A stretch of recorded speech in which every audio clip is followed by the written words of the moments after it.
6 जुलाई 2013 शाम के 4 बजे साउथ कोरिया के इंचियोन इंटरनेशनल एयरपोर्ट से एशियाना एयरलाइंस की फ्लाइट 214 अपनी रेगुलर उड़ान के साथ सियोल से सैन फ्रांसिस्को जाने की तैयारी कर रही थी। ये एक लंबी दूरी की ओवरनाइट उड़ान है जो लगभग 11 घंटे में पूरी होती है। 291 पैसेंजर और 13 क्रू मेंबर्स के साथ उस दिन प्लेन में कुल मिलाकर 307 लोग सवार होते हैं। अपने शेड्यूल टाइम से लगभग आधा घंटा लेट प्लेन सियोल एयरपोर्ट से टेक ऑफ करता है। प्लेन में उस दिन 3 कप्तान और एक फर्स्ट ऑफिसर सवार थे। फ्लाइट के मेन कैप्टन की पोजीशन पर उस दिन 45 वर्षीय कप्तान ली कंकुक फ्रंट लेफ्ट सीट पर सवार थे।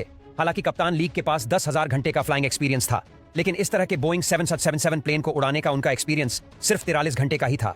सियोल से सैन फ्रांसिस्को तक की ये उड़ान लगभग 11 घंटे की थी। इसलिए इस तरह की लंबी उड़ानों में 2 और एक्स्ट्रा सहायक पायलट को नियुक्त किया जाता है ताकि बीच बीच में सभी पायलट्स आराम कर सकें। इसीलिए कॉकपिट की पिछली सीट पर 2 एक्स्ट्रा पायलट सवार थे। शाम को उड़ान के कुछ घंटों बाद आराम करने के लिए मेन पायलट फ्लाइट का कंट्रोल एक्स्ट्रा पायलट्स के हाथ में दे देते हैं। बिना किसी परेशानी के प्लेन पूरी रात अपनी उड़ान भरते हुए अब यूएस वेस्ट के आसमान में पहुंच जाता है।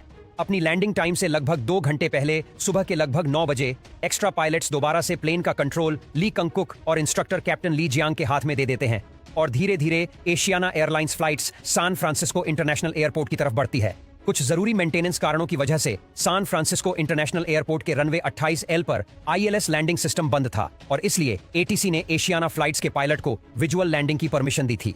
ILS लैंडिंग में जहां प्लेन का ऑटो पायलट सिस्टम रनवे पर लगे हुए रेडियो बिन सिग्नल्स को फॉलो करते हुए प्लेन की हाइट और स्पीड को ऑटोमेटिक तरीके से कंट्रोल करता है और धीरे धीरे प्लेन को सही ग्लाइड स्लोप में लाकर रनवे पर लैंड करता है, वहीं उसके दूसरी तरफ विजुअल लैंडिंग के दौरान पायलट प्लेन की स्पीड, हाइट और डायरेक्शन को मैनुअल कंट्रोल करते हुए प्लेन को रनवे के ग्लाइड स्लोप में लाते हैं और लैंड करते हैं। इसलिए विजुअल लैंडिंग के दौरान पायलट को बहुत ही सावधानी से प्लेन को रनवे ग्लाइड स्लोप के अंदर रखना होता है ताकि प्लेन रनवे पर सही जगह लैंड कर सके। अगर किसी कारण से प्लेन ग्लाइड स्लोप से ऊपर चला जाए तो वो रनवे पर काफी आगे जाकर लैंड करेगा। वहीं अगर प्लेन ग्लाइड स्लोप से नीचे आ गया तो वो रनवे शुरू होने से पहले ही लैंड होकर क्रैश हो जाएगा। सुबह के लगभग 11 बजे 21 मिनट पर ATC पायलट को 180 नोट्स की स्पीड मेंटेन करते हुए रनवे 28L पर विजुअल लैंडिंग की फाइनल परमिशन देते हैं। उस दिन सैन फ्रांसिस्को इंटरनेशनल एयरपोर्ट पर मौसम बिल्कुल साफ था और विजुअल लैंडिंग के लिए ये एकदम परफेक्ट वेदर था और इसलिए ATC और पायलट्स भी बिना किसी खतरे की आशंका के आराम से लैंड करने की सोच रहे थे। लेकिन कैप्टन ली कंग के पास बोइंग 777 प्लेन को उड़ाने का एक्सपीरियंस कम था, इसलिए वो विजुअल अप्रोच से लैंड करने में थोड़ा सा नर्वस फील कर रहे थे।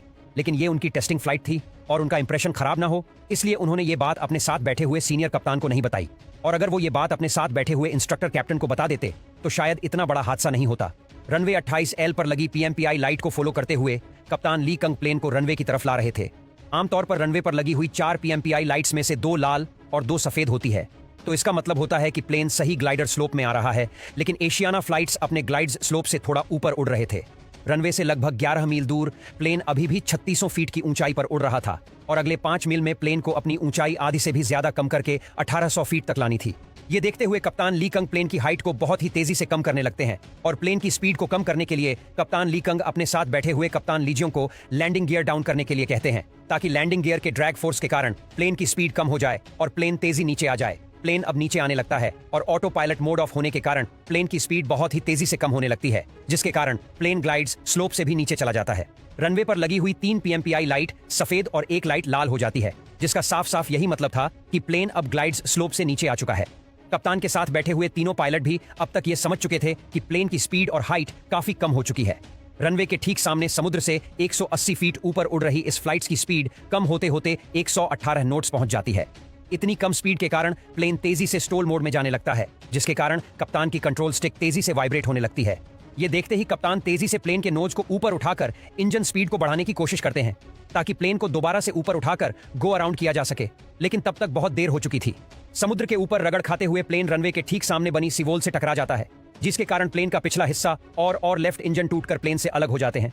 इसके कारण प्लेन के पिछले हिस्से में बैठे हुए 2 पैसेंजर और 4 फ्लाइट क्रू प्लेन से बाहर गिर जाते हैं और प्लेन तेजी से रनवे पर घिसा चला जाता है। कुछ ही देर में प्लेन का पिछला हिस्सा दोबारा से ऊपर की तरफ उठता है, जिसके कारण प्लेन 360 डिग्री एंगल में घूमकर तेजी से रनवे के साथ बनी हुई जमीन से टकराता है। चारों तरफ धुएं और मिट्टी का एक तेज गुब्बारा उठता है। आखिरकार भारी भरकम बोइंग 777 रनवे के दाएं तरफ जाकर रुक जाता है। इसे भगवान का चमत्कार ही कहेंगे कि इतनी बुरी तरह क्रैश होने के बावजूद भी प्लेन में बैठे हुए ज्यादातर लोग जिंदा बच जाते हैं। जल्द ही फायर फाइटर और एम्बुलेंस की गाड़ी भी प्लेन के पास पहुंचकर घायल लोगों को अस्पताल पहुंचने लगते हैं।